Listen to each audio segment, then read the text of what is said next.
relativement succulent. Ça s'est relativement bien passé. Mais où sont ces gens? Que font-ils? Qu'est-ce qu'ils ont dans la tête? Qui c'est ce Le Cornu? Il a vécu où et comment il peut arriver à dire une chose pareille? Coupé à ce point de la réalité. En fait, on a l'impression que les gens ne voient plus ce qu'ils voient.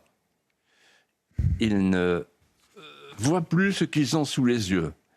Et ce qu'on a sous les yeux, je vais vous dire, c'est la décadence sur ces images.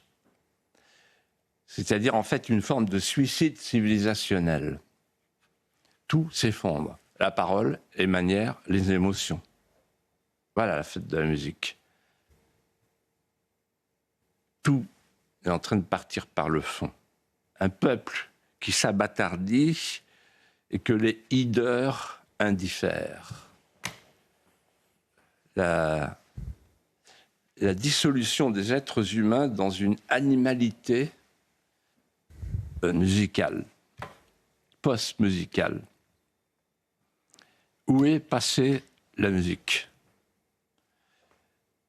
Moi, je me souviens des premières fêtes de la musique et je me souviens de la musique à Paris quand j'étais enfant. Où est passé le music hall de Saint-Germain? Où est passé le café-concert de Montmartre?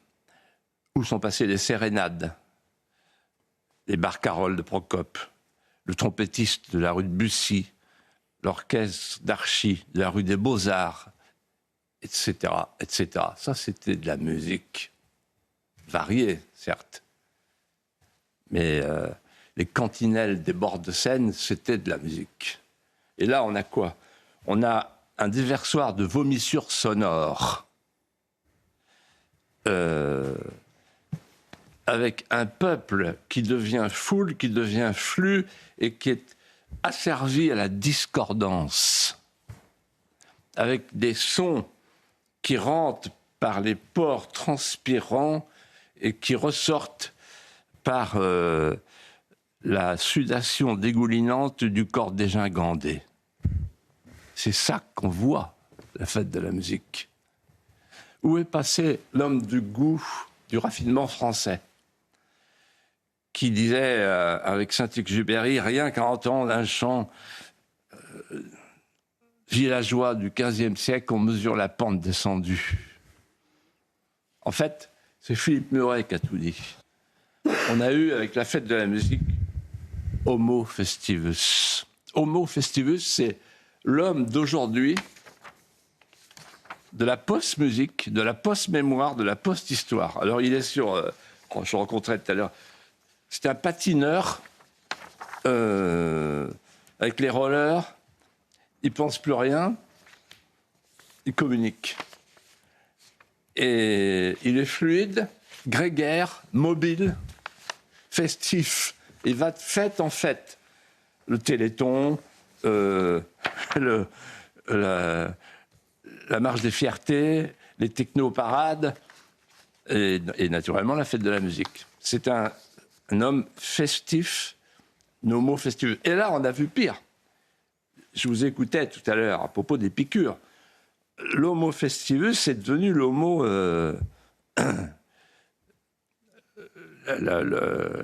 l'homo de la seringue.